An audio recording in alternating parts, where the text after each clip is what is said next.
ತಂದೆ, ಮಗ ಹಾಗೂ ಪರಿಶುದ್ಧಾತ್ಮನು. ಯೋಹಾನನು ಬರೆದ ಸುವಾರ್ತೆ 14ನೇ ಅಧ್ಯಾಯದಿಂದ 17ನೇ ಅಧ್ಯಾಯದವರೆಗೆ ನಾವು ಓದುವುದಾದರೆ, ತಂದೆ, ಮಗ, ಪರಿಶುದ್ಧಾತ್ಮನು ದೈವತ್ವದಲ್ಲಿ ಈ ಮೂವರ ನಡುವೆ ಇರುವ ಐಕ್ಯತೆ, ನಿಕಟವಾದ ಸಂಬಂಧವೇನು ಎಂಬುದನ್ನು ಕ್ರಿಸ್ತನು ನಮಗೆ ತಿಳಿಸಿಕೊಡುವವನಾಗಿದ್ದಾನೆ.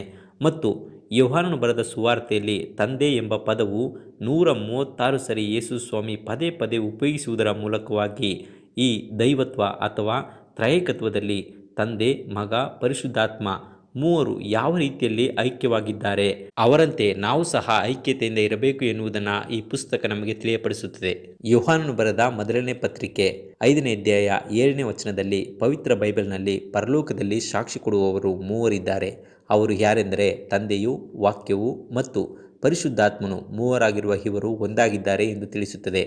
ಹೀಗೆ ಮನುಷ್ಯರು ದೇವರೊಂದಿಗೆ ಒಂದಾಗಿರಬೇಕೆಂಬುದೇ ಕ್ರಿಸ್ತನ ಮುಖ್ಯ ಉದ್ದೇಶವಾಗಿತ್ತು. ಆದ್ದರಿಂದಲೇ ಯೋಹಾನನು ಬರೆದ ಸುವಾರ್ತೆ 17ನೇ ಅಧ್ಯಾಯ 21ನೇ ವಚನದಲ್ಲಿ, ನೀನು ನನ್ನನ್ನು ಕಳಿಸಿಕೊಟ್ಟಿದ್ದಿ ಎಂದು ಲೋಕವು ನಂಬುವುದಕ್ಕಾಗಿ ಅವರೆಲ್ಲರೂ ಒಂದಾಗಿರಬೇಕೆಂತಲೂ, ತಂದೆಯೇ, ನೀನು ನನ್ನಲ್ಲಿಯೂ ನಾನು ನಿನ್ನಲ್ಲಿಯೂ ಇರುವ ಪ್ರಕಾರ ಅವರು ನಮ್ಮಲ್ಲಿ ಇರಬೇಕೆಂತಲೂ ಕೇಳಿಕೊಳ್ಳುತ್ತೇನೆ ಎಂಬುದಾಗಿ ಬೇಡುವವನಾಗಿದ್ದಾನೆ. ಯೋಹಾನನು ಬರೆದ ಸುವಾರ್ತೆ 1ನೇ ಅಧ್ಯಾಯ 1ನೇ ವಚನದಲ್ಲಿ ತಂದೆಗೂ ಮಗನಾದಂಥ ಕ್ರಿಸ್ತನಿಗೂ ಇರುವ ಐಕ್ಯತೆ, ನಿಕಟವಾದ ಸಂಬಂಧವೇನೆಂಬುದನ್ನು ನಾವು ನೋಡಬಹುದಾಗಿದೆ. ಅದೇ ವಾಕ್ಯವನ್ನು ಆದಿಕಾಂಡ ಪುಸ್ತಕ 1ನೇ ಅಧ್ಯಾಯ 1ನೇ ವಚನದ ಜೊತೆ ಹೋಲಿಸಿ ನೋಡುವುದಾದರೆ, ಆದಿಯಲ್ಲಿ ದೇವರು ಎನ್ನುವ ಪದವು ತಂದೆ, ಮಗ, ಪರಿಶುದ್ಧಾತ್ಮ ಆದಿಯಿಂದಲೂ ಇದ್ದು ಸೃಷ್ಟಿಕಾರ್ಯದಲ್ಲಿ ಮೂವರು ಜೊತೆಗಿರುವುದನ್ನು ಮತ್ತು ಮನುಷ್ಯನನ್ನು ಸೃಷ್ಟಿ ಮಾಡುವಾಗ ಆದಿಕಾಂಡ ಪುಸ್ತಕ 1ನೇ ಅಧ್ಯಾಯ 26ನೇ ವಚನದಲ್ಲಿ ನಮ್ಮ ಸ್ವರೂಪದಲ್ಲಿ ನಮ್ಮ ಹೋಲಿಕೆಗೆ ಸರಿಯಾಗಿ ಮನುಷ್ಯನನ್ನು ಉಂಟು ಮಾಡೋಣ ಎಂದು ತಿಳಿಸುತ್ತದೆ. ಇಲ್ಲಿ ನಮ್ಮ ಅನ್ನುವುದು ತ್ರೈಕತ್ವವನ್ನು ಸೂಚಿಸುತ್ತದೆ. ದೇವರು ಯಾಕೆ ಮನುಷ್ಯನನ್ನು ತನ್ನ ಸ್ವರೂಪದಲ್ಲಿ ತನ್ನ ಹೋಲಿಕೆಗೆ ತಕ್ಕಂತೆ ಸೃಷ್ಟಿ ಮಾಡಿದನು ಅಂದರೆ, ಮನುಷ್ಯನು ದೇವರನ್ನು ಅರಿತುಕೊಂಡವನಾಗಿ ದೇವರೊಂದಿಗೆ ಐಕ್ಯತೆಯಲ್ಲಿ ಸದಾಕಾಲ ಜೀವಿಸಬೇಕೆನ್ನುವುದಕ್ಕಾಗಿಯೇ. ಆದರೆ ಮನುಷ್ಯನು ಪಾಪಕ್ಕೆ ಬಿದ್ದಾಗ ಪಾಪ ಮನುಷ್ಯನನ್ನು ದೇವರಿಂದ ಬೇರ್ಪಡಿಸಿತು ಮತ್ತು ಪಾಪಕ್ಕೆ ಕಾರಣಕರ್ತನಾದಂಥ ಸೈತಾನನು ಪಾಪದಿಂದ ಮನುಷ್ಯರಲ್ಲಿ ದೇವರ ಬಗ್ಗೆ ತಪ್ಪಾದ ಅಭಿಪ್ರಾಯವನ್ನು ಉಂಟು ಮಾಡುವವನಾಗಿದ್ದಾನೆ. ಆದ್ದರಿಂದಲೇ ದೇವರನ್ನು ಮನುಷ್ಯನು ಅರ್ಥ ಮಾಡಿಕೊಳ್ಳಲಾಗದೆ ಪಾಪದಲ್ಲಿ ಜೀವಿಸುವವನಾಗಿದ್ದಾನೆ. ಸೈತಾನ ಈ ಪಾಪದಿಂದ ಮನುಷ್ಯರನ್ನು ದೇವರಿಂದ ದೂರ ಮಾಡಿ ಮರಣಕ್ಕೆ ನಡೆಸುವವನಾಗಿದ್ದಾನೆ. ಆದರೆ ಈಗ ದೇವರು ಪರಿಶುದ್ಧನು, ನೀತಿವಂತನು, ಸತ್ಯವಂತನು ಎಂದು ಹೇಗೆ ತಿಳಿಯಪಡಿಸುವವನಾಗಿದ್ದಾನೆ? ಅದಕ್ಕಾಗಿಯೇ ದೇವರಾಗಿರುವ ಕ್ರಿಸ್ತನು ಯೋಹಾನನು ಬರೆದ ಸುವಾರ್ತೆ 1ನೇ ಅಧ್ಯಾಯ 14ನೇ ವಚನದಲ್ಲಿ, ಆ ವಾಕ್ಯವೆಂಬುವವನು ನರವತಾರವೆತ್ತಿ ನಮ್ಮ ಮಧ್ಯದಲ್ಲಿ ವಾಸ ಮಾಡಿದನು. ನಾವು ಆತನ ಮಹಿಮೆಯನ್ನು ನೋಡಿದೆವು. ಆ ಮಹಿಮೆಯು ತಂದೆಯ ಬಳಿಯಿಂದ ಬಂದ ಒಬ್ಬನೇ ಮಗನಿಗೆ ಇರತಕ್ಕ ಮಹಿಮೆ. ಆತನು ಕೃಪೆಯಿಂದಲೂ ಸತ್ಯದಿಂದಲೂ ತುಂಬಿದವನಾಗಿದ್ದನು ಎಂಬುದಾಗಿ ತಿಳಿಸುತ್ತದೆ. ಹೀಗೆ ಕ್ರಿಸ್ತನು ಸ್ವ ಅಸ್ತಿತ್ವವುಳ್ಳವನಾಗಿ ತಂದೆಗೆ ಸರಿಸಮಾನನಾದವನು. ಯೋಹಾನನು ಬರೆದ ಸುವಾರ್ತೆ 10ನೇ ಅಧ್ಯಾಯ 29ನೇ ವಚನದಲ್ಲಿ, ನಾನು ತಂದೆಯು ಒಂದಾಗಿದ್ದೇವೆ ಎಂಬುದಾಗಿ ತಿಳಿಸುವವನಾಗಿದ್ದಾನೆ. ಹೇಗೆ ಒಂದಾಗಿದ್ದಾರೆ ಅಂದರೆ, ಅವರ ಗುಣದಲ್ಲಿ, ಅವರ ಸ್ಥಾನದಲ್ಲಿ ಒಂದಾಗಿದ್ದು ಕ್ರಿಸ್ತನು ತಂದೆಯ ಗುಣವನ್ನು ಈ ಲೋಕಕ್ಕೆ ತೋರಿಸುವುದಕ್ಕಾಗಿ ಬಂದನು. ಆದ್ದರಿಂದಲೇ ತಂದೆ ಮಗನನ್ನು ಪ್ರೀತಿಸುವವನಾಗಿದ್ದಾನೆ.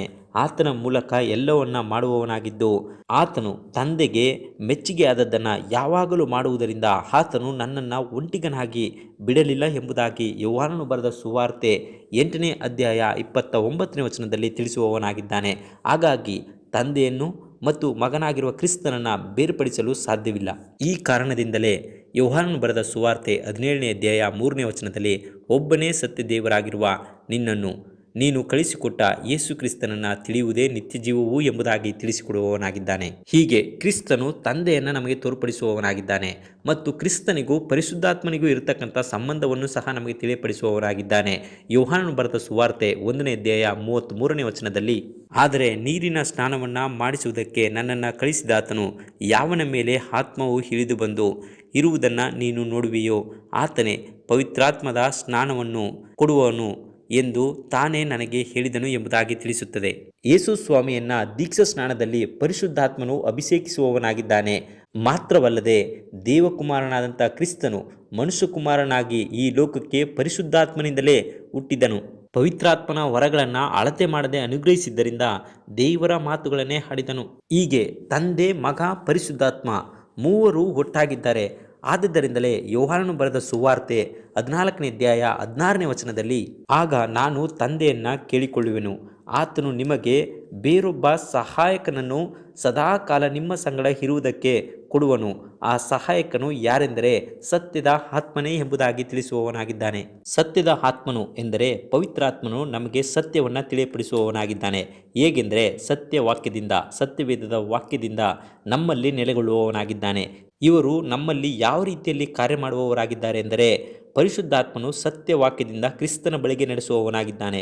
ಕ್ರಿಸ್ತನು ತಂದೆ ಬಳಿಗೆ ನಮ್ಮನ್ನು ನಡೆಸುವವನಾಗಿದ್ದಾನೆ. ಹೀಗೆ ತಂದೆ, ಮಗ, ಪರಿಶುದ್ಧಾತ್ಮನು ಐಕ್ಯವಾಗಿದ್ದಾರೆ. ಯಾಕೆಂದರೆ ಯೋಹಾನನು ಬರೆದ ಸುವಾರ್ತೆ 17ನೇ ಅಧ್ಯಾಯ 21ರಿಂದ 23 ತನಕ ನಾವು ಓದುವುದಾದರೆ ಇಲ್ಲಿ ಕ್ರಿಸ್ತನು ತಂದೆಯನ್ನು ಬೇಡಿಕೊಳ್ಳುವವನಾಗಿದ್ದಾನೆ.